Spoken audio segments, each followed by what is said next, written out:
and I'm so excited to say that Chic's Nile Rodgers joins me now. Thank you, man. Good to be here. As my buddy would say, that song got a deep enough pocket, I lost my cell phone in it. I'll steal that one. 25 years since the last Chic album. Does it feel that long? It actually doesn't, because I've been making records all along. It's just that I didn't make my own. Yeah. So the process feels the same, because my devotion to the art of recording it just feels the same, whether it's Lady Gaga or Bowie or Disclosure, Sam Smith or whatever, or as you said, Daft Punk. The process feels the same. We collaborate, we do it, we write it, we play it, and next thing you know, you have a record. At some point in time, I felt the need to do a Chic record, because Warner Brothers delivered me this massive bulk drop of recordings that I thought were lost forever, and then I got all hyped up about bringing my stuff back to life or finishing off a record. But then a couple of things sidetracked me, and I got rid of that idea and did this idea. Well, there's so much to talk to you about today. While we chat, I want people to hear some of your music, and I also want people to hear the songs that inspired you, starting with this.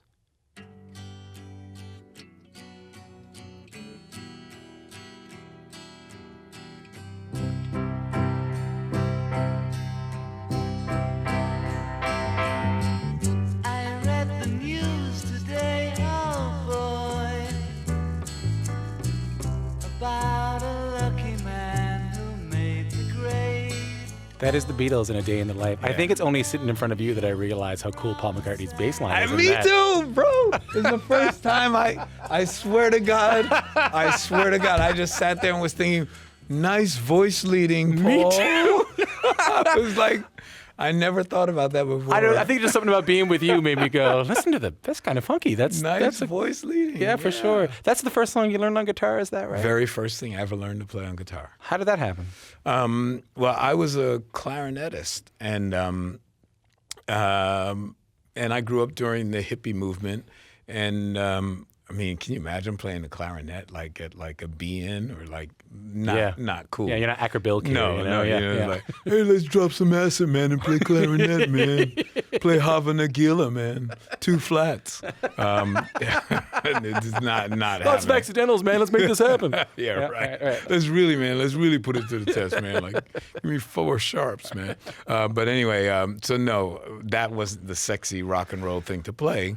And I was sharing an apartment with this girl who had a band, and she needed a guitar player. Well, because I could already read music well, I thought, how hard could this be? Seems like everybody in the world can play guitar. And I picked up the guitar.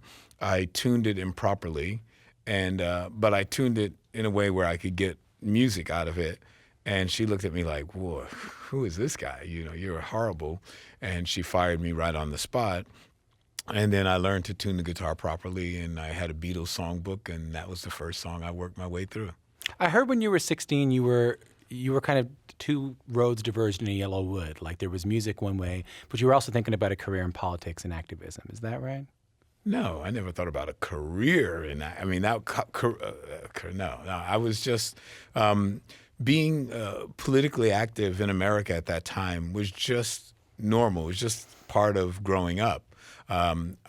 Probably the careers I was thinking of was maybe a career in science, but I always envisioned myself as a musician, but mainly a classical musician. That's really what I used to dream of when I was a kid. What kind of classical? Like a classical guitarist? No, that it's funny. No, I grew up on the woodwinds, so I played flute first, and then I went from flute to clarinet, and that was a really fortunate move going to clarinet, because we were really poor, and when I switched over to clarinet, it actually, the B-flat clarinet at least, has the same written range as the guitar. Right. So I had tons of study books, and I could already read music, and I was able to break into the music business as a session musician at a very early age because I could read music. As you probably know, guitar players are the most terrible music readers on earth. Yeah. They're the worst. So you learn how to read charts, and that's helped you. Like that's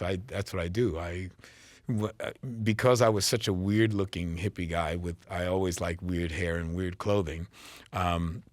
People tolerated me because I could get through the charts like instantly. Right. But I think I see the reason I said the career in politics and activism, and now I realize the word career might have been the problem there. Right. But I remember reading about you. You were somehow involved in the Black Panther Party at some point or another. Yeah, big time. I was a subsection leader of a section called the Lower Manhattan Black Panthers, and we were part of what they call the Harlem branch. People have a very They don't really have a very accurate picture of the way the Black Panther Party was organized at all. It's all like wacky hearsay and stuff. But the truth is that it was actually quite organized, and it was organized on what they called the 10-10-10 system. So the way it was supposed to work was each state would have 10 branches. Each branch would have 10 sections. Each section would have 10 subsections.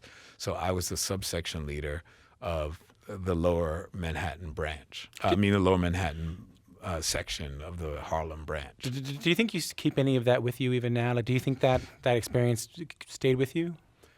Yeah, because the Panthers were great. We were basically just bigger, more grown-up versions than Boy Scouts. I mean, so we grew up in a time where it was the beginning of, the civil rights movement had really was really developed.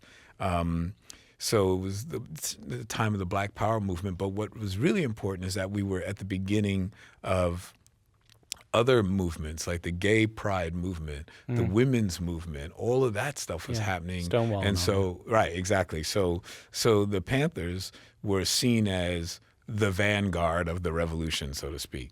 I want to hear some more music. Take a listen to this.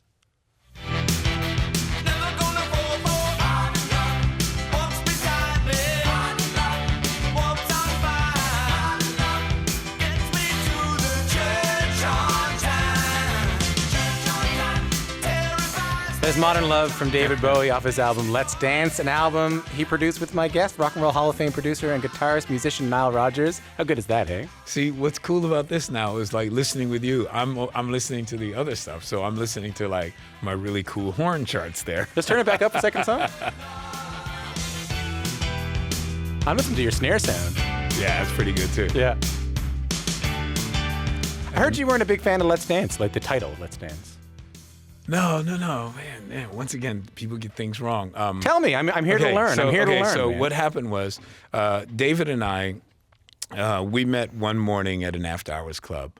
I had walked in with Billy Idol, who was one of my best friends at the time. We like partied almost every night together, and we were both a little bit, how do I say it?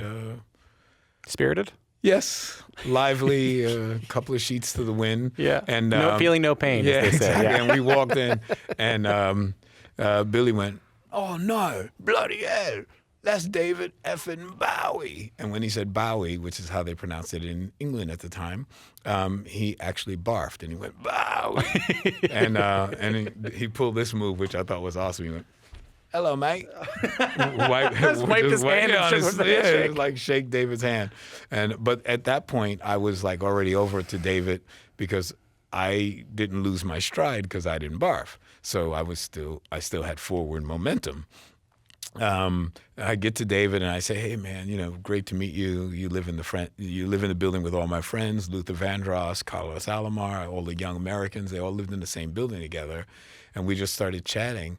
And in the course of our lengthy conversation, which lasted maybe 4 or 5 hours, all we talked about was jazz. And I didn't understand that this David Bowie rock and roll god icon was so into jazz. And we were Like what, like Miles or Ornette Coleman? Oh, or? but way deep. I mean, like not just the straight ahead stuff. He was into really atonal. I mean, he was into Cecil Taylor and things like that. Sun Ra, I know he liked Sun Ra. Yeah. Oh, Sun Ra, absolutely. Sun Ra is almost into David Bowie. I mean, he was that guy. He was into very out stuff. So and I was fascinated by his knowledge. So I started talking about arrangements and that I could do very sophisticated arrangements because I grew up with bebop. And I said, I can orchestrate for big bands and symphony orchestras. I said, I could do a symphony for 300 people if you wanted. And he couldn't believe it. He was like, wow, everybody thinks of, like he says, bring me the disco king. He says they thought of me as a very, his impression of me was completely different after we had that 3 or 4 hour conversation. I don't think that non-musicians understand that musicians don't live in one genre, Right. Like I think people see it as, oh, he's a folk musician, he's a country musician, she's a disco musician. But if you're a musician, you're a musician. Right. And the thing is that people don't appreciate that people who are virtuosos in whatever style they happen to excel in are like amazing players. Like I am always overwhelmed when I see like serious like, flat pickers, on the banjo and stuff like that, and they're like killing it, and just like seriously killing it, and like one of my best friends now is Keith Urban, and when you see Keith and I play guitar together, you would think that I play country music all the time because I get inspired by other people who are like real crazy players. Yeah, I heard Ricky Skaggs do Super Freak the other day on mandolin. Have you heard that? No, it's pretty good. I bet it's probably smoking on the mandolin. So tell me, what was David Bowie like? Not as a pioneer of fashion, of style. What was he like as a musician? Well, as a musician, meaning, so that's an interesting question because I look at him as a musician as not necessarily a player, although he played the sax a bit. Yeah. Played a little guitar, right? Yeah, and he played guitar a bit, but not on the level that I consider a serious musician. It's, accompaniment, which is okay, which is cool. I mean, in other words, like, just to give you my idea, like, so when you hear Paul Simon play guitar to accompany himself, or you hear James Taylor play guitar, it's serious guitar playing. Like, it's like no joke. Yeah. David doesn't play guitar like that, but he plays basic guitar, just strumming kind of stuff. But as a musician, he's a genius because he can conceive and he can transmit that information to you. And when you get that information, then you can interpret it. And that's why he's able to do such phenomenal music. That's why he ran the gamut of styles when you look at his body of work, it's pretty impressive. I want to ask you just one more question about your relationship with Bowie. Around this time, he did an interview on MTV where he took the station to task for not playing more videos from black artists. So take a listen to this. There seem to be a lot of black artists making very good videos that I'm surprised aren't used on MTV. Well, of course, also we have to try and do what we think not only New York and Los Angeles will appreciate, but also Poughkeepsie or Midwest. Pick some town in the Midwest that will be scared to death by Prince, which we're playing, or a string of other black faces. That's and black very music. Interesting. Isn't that interesting? So that's a bit of an exchange between David Bowie and an MTV host during 1982, an interview promoting Let's Dance. Had you heard him talk about that before? Hey, man, so David, and I mean this with 100% sincerity, was maybe the most open person and least conscious of race as a defining thing of any person I met. Let me just give you an example. So when I met David, we met each other at an after-hours club, and I was sort of like in my kind of clothing. I've always been a weird guy, so I was like sort of club kidded out. It was early 80s, and this was during the time of B-boys and foxtails and stuff, and I've always had weird jeans and weird hair. And David, on the other hand, was dressed up in a business suit. So he and I, after our great conversation, we decided to meet later on, like a week later or a few days later, at a very exclusive bar. And when I went to the bar, I knew what the dress code was like. So the Nile Rodgers that walked into that bar didn't look anything like the Nile Rodgers that he met that morning at the After Hours Club. So my girlfriend and her friends at the time had gone there because they wanted to see David Bowie, right? And I didn't recognize him, and he didn't recognize me. But at the bar that we were in, there would not be a black person in that bar. It just wouldn't be. It's just not. So because I didn't look like the Nile Rodgers that he knew, he didn't assume that the one black man in the bar was Nile Rodgers. So we sat there for about 20 minutes not talking to each other. So I went outside and called his office, and I said, when the hell is David going to get here? And they said, he's been there for about a half hour. And then so I walked over to the only Bowie-looking guy in the joint, and I said, David, is that you? And he says, yeah, no, is that you? And he says, oh, man, I'm sorry, man, I didn't recognize you. And I thought to myself, not only would it not be racist for David to assume the only black man in Bemelman's bar in the afternoon would be Nile Rodgers, because I didn't look like me, he didn't assume that was weird at all. But I think it's all part of a conversation that we're having a lot now, which is the idea of non-black artists benefiting or profiting off black music, and it seemed like David was aware of that. And I was wondering if that's something you noticed or something you've had thoughts on over the years. Yeah, but David was always aware of that. I mean, look, he comes from England where black music was on the radio all the time, and that's why all these guys grew up playing the blues and playing soul music. And even to this very day, some of the most incredible and impressive vocalists are from the UK because they grow up with R&B music. Think back to George Michael and Freddie Mercury. I mean, all these guys, they grew up with this stuff. Mm-hmm. So I mean, it feels like sometimes when I was listening to that clip, that MTV clip, I was just thinking we could still be talking about that today. Yeah, well, now it's actually worse. It's what happened is that it feels to me like I grew up in this really optimistic environment. I grew up in the hippie era where, I mean, it was free love, free this, free that, everything's free. I knew people of all sorts of different political persuasions, and everybody was cool. I actually used to love, pretty hardcore right-wing intellectuals, as long as people were intellectual and had really good points to make. But when it just became this sort of dumbed down, like just hatred, it was like, well, that's not I mean, I don't really see your point of view now. Now it's just hatred, and I wonder what they base it on. And I remember watching a television show, and there was this woman in the Ku Klux Klan, and the journalist was asking her why she was in the Ku Klux Klan, and she says, "Well, because when I was in high school, these black boys threatened to rape me." He says, "Well, have you ever been raped by a black man?" And she says, "No." He says, "Well, have you ever been raped?" She said, "Yeah." He says, "By who?" By these three white guys. It was like, so you joined the Ku Klux Klan because black kids threatened to rape you, but white guys did rape you, but you're in the Ku Klux Klan and you hate black guys.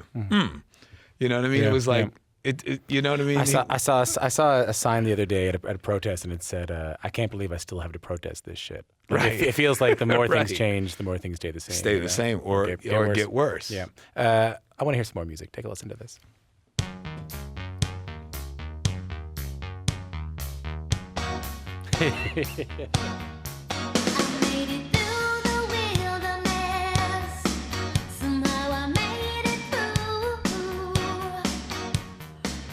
So that's a little bit of Madonna's massive hit single, Like a Virgin from '84. My guest is legendary producer Nile Rodgers, who produced that song, an album of the same name, who just did the offbeat smacks on that, which blew my mind.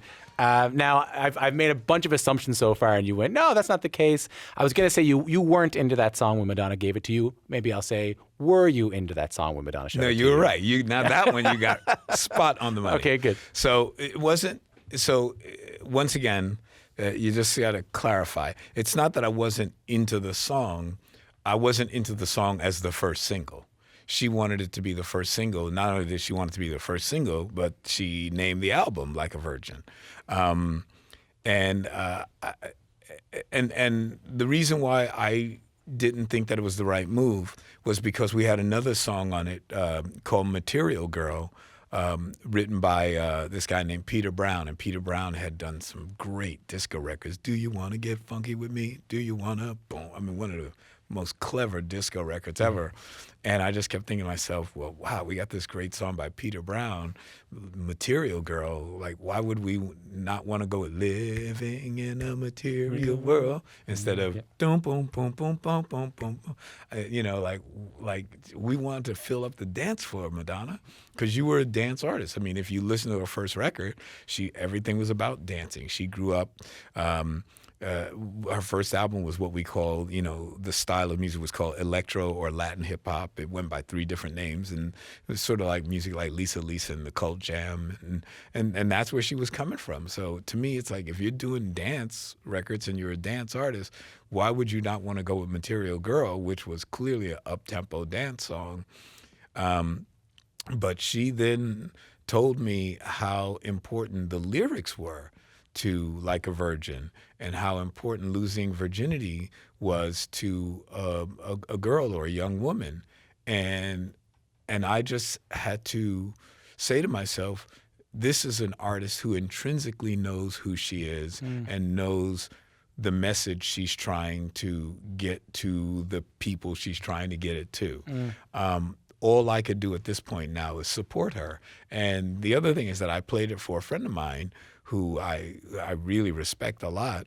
And she said, Nile, I swear to you, that song is going to be #1 for 6 weeks at least. And she was right. She was right about it was that. #1 for 6 weeks. You know, when we talk about production, I think we talk a lot about the instrumentation, we talk a lot about the arrangement, but what we don't talk about a lot is the relationship that a producer has to have with an artist. So we just had Narda Michael Walden on the show. Oh, my man. He was talking to us about working with Whitney and Aretha and Mariah, and we talked about the ways that producers try to get the best performance they can from an artist, and he said his technique was to kind of pamper them, to kind of give them what they want. What's your technique in working with an artist? Yeah, see, I'm a little different. I love Narda. He and I are like amazing, great friends, and we've played together God knows how many times. I didn't know he was a Mahavishnu. Man, cool. He was the man. Mm-hmm. He replaced Billy Cobham. I mean, talk about filling some big shoes. Yeah. My technique is a little different. I make sure that the artist knows that I have their best interest at heart. That for me, getting another hit record is not as important as for me helping them go to that next plateau in their artistic arc. Like, I believe that every one of us is on some kind of arc. And I want to help you get to the next place, not go back to the last place. And once I make them believe that and have them understand that, they know that I'm really on their side. And I think that's for me, that's my technique, is that if you believe that I'm on your side, I don't steer the car until it's not going straight. Yeah. So sometimes I just let the artist run and do what they want to do. And then I go, now I think we're going off the road a little bit. Yeah. How do you know what the next place is? Like, I feel like you have a great concept of what's next in music a lot. Because I sort of look at an artist's arc forensically. I look at where they are and how they got there. And I just go backwards. And I go, well, this was here, and then that was there, and that was there, and that was there, and now the next thing should be this. A great example was when we did Diana Ross. Diana Ross at the time, people don't realize it because now we have, Mariah Carey and Rihanna and Madonna. But at the time, Diana Ross and Barbra Streisand were the 2 biggest selling female artists of all time. Mm-hmm. And so now you're doing the biggest female selling artist of all time. What's the next place to take her? You got to take her to a place she hasn't been because it doesn't make sense.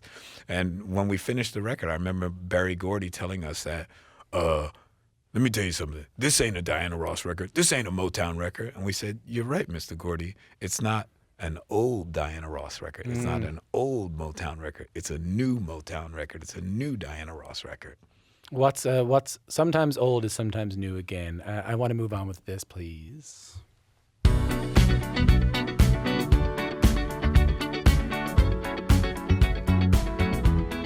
Can I give you a weird comment to this? I love how long this song is. Yeah.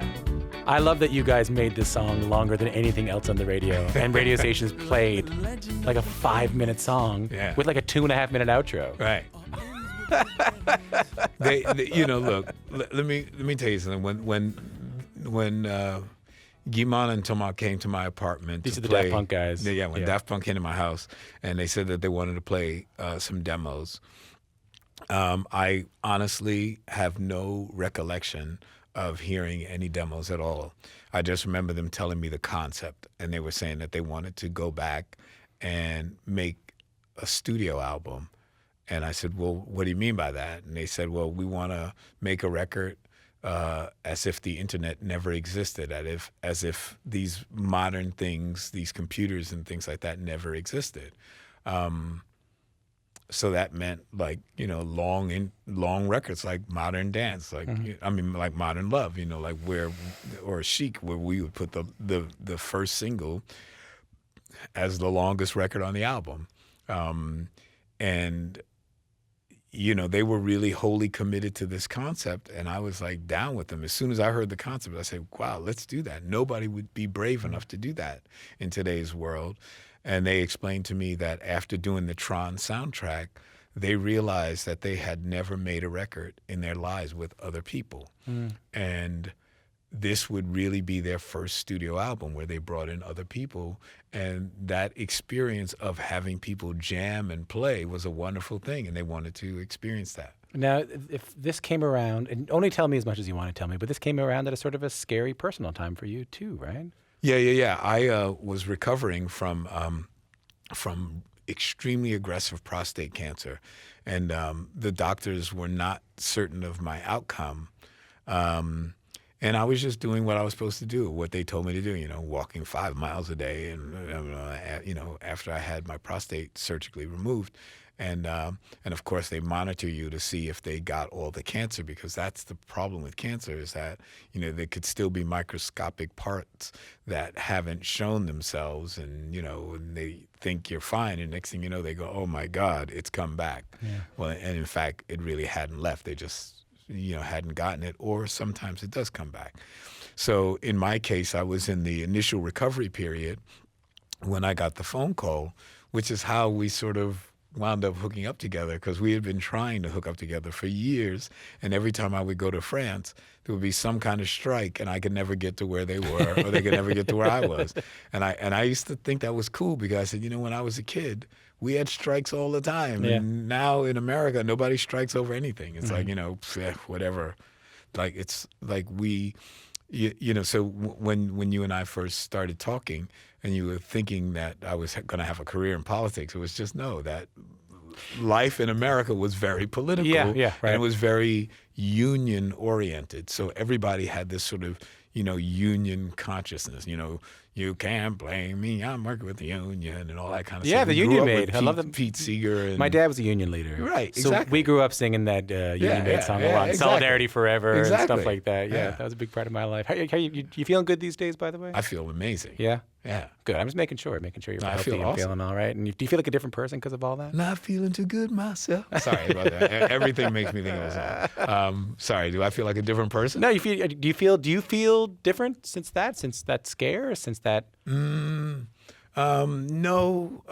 not really.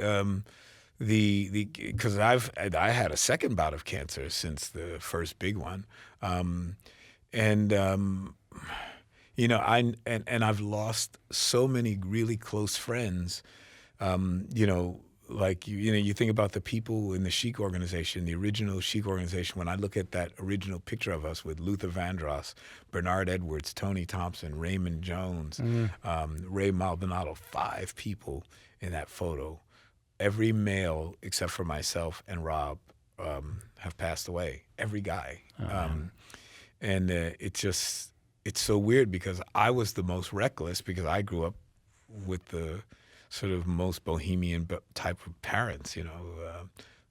I tell people that I've never been given a curfew in my entire life. My parents never, ever said to me, now come home when the lights come on or anything like that, because they knew that instinctively I knew to come home when there was nothing else to do. Yeah, right. We had the Beastie Boys on this morning, and I couldn't believe it. They were like 13, 14 years old running around Lower Manhattan. Easy. Oh, man, if you were born in New York, people don't understand that. When I was 6 and 7 years old, I traveled from Los Angeles to New York by myself. But if you lived in New York, the only way to get to school was to take public transportation. Right. I mean, we took, the regular, we didn't have yellow school buses in New York City. Mm-hmm. That was probably for private school kids. We got one more song for you. Take a listen to this.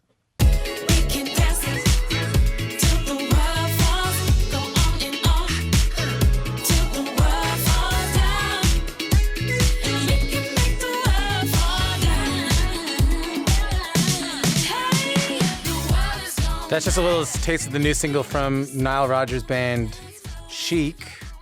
That's Till the World Falls, right? Yeah. That's featuring Muramasa, Vic Mensa, and Kosha. So your new Chic album is about to drop. It's been 25 years since you last put out a Chic album. Does Chic feel the same to you?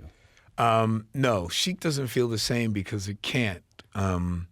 Bernard and I were so close, and the decisions that we made were partners. We were real partners. I mean, we pondered every lyric, every beat, we learned how to become record producers making Chic records. So I don't think about records the same way now because I know so much about the technical side of making records. So I'm not I'm not worried about every note or an edit or how I'm going to do this and how I'm going to do that. I do like to walk into a studio every day and go, what if? Yeah. But the possibilities now, because of the level of sophistication of the gear, the what if questions now are more compositional what ifs rather than technical what ifs. Like in the old days, almost everything we did on a record was a workaround because the gear would not do what we needed it to do. Yeah, right. Yeah, right. seriously. No, you're right. The limitations of the yeah. I actual mean, look gear. at all of our old Chic singles. Whatever you play is going to be out of tune because we had to VSO the thing up to make it feel right. Yeah. But when we recorded it to A440. Mm-hmm. But when we finally mastered, we went, the groove feels a little better here. Let's put it there. Right. I feel like it's a great time for you, man, because I feel like you're such a pioneer of disco, and then disco sort of came back in a really big way when Jamiroquai got really big. Yeah. And Virtual Insanity. Remember that? That was a good crazy Canned Heat. What a great song that was. Yeah. And I feel like I just listening to that Chic song right now, like it feels like it could have. Right. It's kind of now too. Right. It's funny. Before we put out this album, I had put out a single a couple of years ago because I was going to do a different type of album, and I still remember the excitement when we played that new single, how it fit so perfectly into our set, and. I remember, we played Glastonbury we played huge crowds and we're just killing it. And I couldn't help but notice, like a lot of my friends, obviously I've been doing this a long time. So most of my friends now are rock musicians or in rock bands because that is more organically connected to what I do. I still am an old school record producer. Right. I like to go in with an orchestra and people and play. That's why it's interesting. Like you can hear the difference when you played the Daft Punk record. Yeah. Like right away you can hear the difference between that and most pop records now. Like there's a sort of looseness, there's a sort of sonic thing going on that you only get with live musicians. So that's the kind of record that I prefer making, but I really do have a blast doing electronic records, doing EDM records. Like I did a new Sigala record. I loved working with Avicii. I loved working with Daft Punk. I really get a kick out of it. Again, if you're a musician, you're a musician. That's how it is, right? Yeah. Yeah, and they're going to come and grab you at some point, I'm sure, because we've been talking for so long. But I just have a couple of questions That's for cool, you. man. The longer is better for me, as long as it doesn't screw up your show. My show, man. I could talk to you. We're going to cancel the rest of the day. This will be want to co-host with me forever? We can just just do this forever. I got two questions for you left. One is, and I wasn't planning on asking you this, but I'm curious about it because I watched that Glastonbury set the Chic did, and you still did the huge hit. You still did Freak Out. Yeah. You had no problem talking about Like a Virgin today. You had no problem talking about Modern Love. I feel like there's also some great musicians, people with your ability, who might shy away from the big hits, who might shy away from entertainment, who might see entertaining a crowd as sort of a dirty word. Yeah. What I find refreshing about you is not only do you have the chops, but you think about entertainment too, don't you? Yeah, I am wholly. I mean, you have no idea. So many of our hardcore Chic fans are disappointed with a lot of our shows because they feel like we don't dig deep enough into the Chic catalog because they really are Chic fans. Yeah. They want to hear our instrumentals. They want to hear us, play. And I say, you got to understand that we're not headliners. We're not, like when we did that last Glastonbury, the Foo Fighters were able to play for almost 3 hours. Right. Man, you let me play for 3 hours, you will hear a lot of Chic songs. Like when we play in Japan, we play a whole lot of Chic songs. Matter of fact, we walk through the audience and do like a New Orleans type second line through the audience. I mean, it's a big deal that we can sit down and play with the people, and the girls will sit on their laps and we'll jam, and it's fantastic. But, typically, if we're not a headliner and we don't control production, we can't do that, and we have to be off the stage so that the big star can come on. And it's perfectly fine with us. We're happy to do it. We're getting ready to go out on tour with Cher for like months. And I'm telling you, I bet you it's going to be like the show everybody's talking about because Cher is actually allowing us to bring production. And we're flipping out like going, damn. We've been gigging with all these other acts without production. Lionel Richie with no production, Earth, Wind & Fire with no production, Duran Duran with no production. They had their full production, and we just walk out in front of a curtain. Now we get to come out with our production. Holy cow, let's go. I mean, you guys are going to be doing some Canadian dates too. I'm looking forward to that. Yeah. That'll be great. So last question is a bit of an abstract one, a bit of a dark one, but I don't mean for it to be dark. Okay. I assume that one of these days I'm going to get to watch the Nile Rodgers story on film. You know what I mean? I'm going to get to see that Ray. I'm going to get to see that walk the line. This, your really extraordinary life you've led. So let me put this to you. We're watching the movie. The credits are rolling. What song is playing? Wow, that's a cool question. I've never heard it put to me like that before. I would imagine it would be Good Times. And I think the reason why it would be either Good Times or maybe We Are Family is because those two songs for us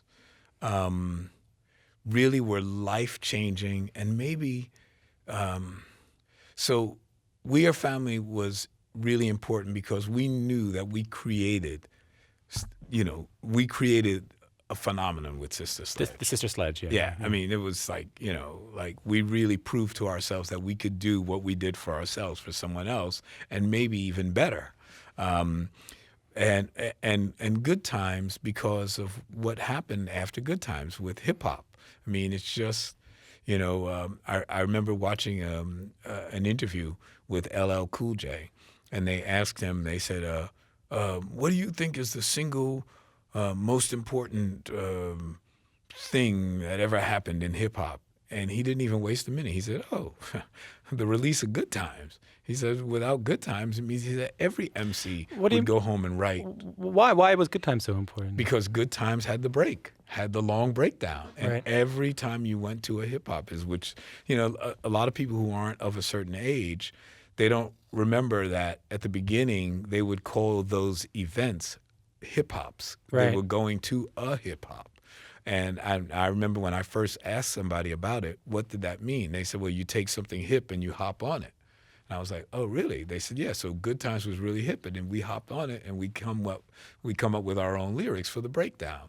And Good Times had this incredibly long breakdown, which eventually wound up becoming, Rapper's Delight, and then a lot of other people were inspired. Matter of fact, most people don't realize that when I wrote Good Times, John Deacon from Queen was actually in the studio with us, and he came 1 year to the day with another one, Bites the Dust with Queen. Doom, doom, doom, doom, doom, doom, doom. Do-do-dum, dum, dum. David Debbie Harry took you to your first hip hop show, right? Was that right? She took me to the first one. Yep, and it was out in Queens, and that's when she said, "Hey, nah, I want to take you to a hip hop." Yeah, it wasn't a hip hop show; it was to a hip hop. Taking me to a hip hop. How did you feel when you got there? I couldn't believe it because the only song that was played was "Good Times." It was just over and over and over and over again for about maybe 4 hours, and I was like, "Going, aren't they sick of this song by now?" And they were not sick of it, and every MC was just lined up, and they had their rhyme ready for Good Times when they would come in. It was incredible. Is that how you discovered they took your bass line for that? No, I discovered it a little before that. When I went out to a club one night, but I didn't realize that people were actually doing it. See, I didn't realize that the whole Sugar Hill Gang thing happened as a result of people playing Good Times at playgrounds and things like that. So when Debbie finally hit me to it, I sort of put it all together, and it didn't take very long, but still they had already recorded it, and it was out and coming out, and it's ridiculous, man. I feel like if anyone made one of the songs we've talked about so far, they'd be on like Mount Rushmore. You've done like all of them. It's crazy. Yeah, and a lot more. I mean, we've scratched the surface. You know, I mean, shoot, I've had a lot. I feel in a strange way like one of the luckiest people in the world. You know, so sometimes when you have big mega records, people just think about the mega ones. But when you look at the walls of my house, you don't realize how many records were just gold records, but still that was a pretty big accomplishment. You know, Thompson Twins, B-52s. B-52s is 4 times platinum. You know, that's big for the B-52s. Oh, yeah. Really big for B-52s, 4 times platinum. And now with streaming, of course, it just continues to sell and continues to get bigger. Right. So, I mean, hey, Steve Winwood, Higher. I mean, like even just like I didn't know you did Higher Love. Yeah, I mean, so I think about just records that not only that I've produced, but records that I've played on where if you ask them, so don't think that like I'm ego tripping. Yeah, right. No, I just got you. know, like Steve Winwood will say, "Hey, man, you take Nile off that record. It's a different record." I mean, he says when Nile came in to play guitar, he's actually producing your record. He's taking parts away and he's putting this here and he's moving things around. And it's just because I can't help it. I'm always trying, as I said, I always have the artist's best interest at heart. And I was great friends and still am great friends with Russ Titleman. So when I would make a suggestion, they know I'm not doing it from ego. It's because I hear something. I go, you know, what if you do this? That's how Gaga and I became such good friends. I met Gaga at a party, and she said, "Hey, I'm doing a song with Diane Warren tomorrow night, blah, blah, blah. Why don't you come to the studio?"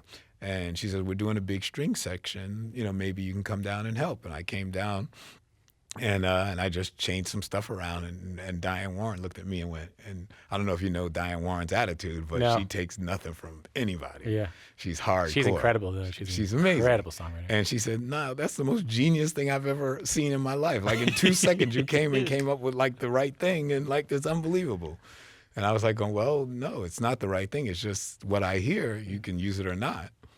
I feel like you have had more songs butchered at karaoke bars than anyone else in the entire world. I was just thinking about that. As soon as you said B-52s, I've heard some bad Love Shacks. I've heard some bad Higher Loves. Oh, yeah. Well, look at how many bad Freak Outs you hear. Yeah. I mean, I've never heard anyone play Freak Out right. No, I don't think anyone could. Well, you can't. I can't play it right because it's a triple track thing. You got to have 3 guitar players to actually make it do that thing. You ever heard that story about George Harrison and Andrew Bird Can Sing? Like Joe Walsh came up, you know Andrew Bird Can Sing at the Beatles Jam? Of course. Joe Walsh came up to George Harrison at a party and said, "So, I locked myself in a room for 3 months and I figured out how to play the guitar solo on Andrew Bird Can Sing." And George says, "Yeah, let me see." And he gets the guitar. And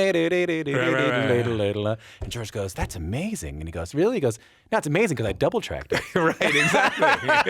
It's amazing 'cause I don't know how to do it. Right, I don't know. It's true. I can't play it. By the way, I love that's a joke only for recording nerds, by the way. That's good. Nice to meet you. And you, bro. Thanks for coming in.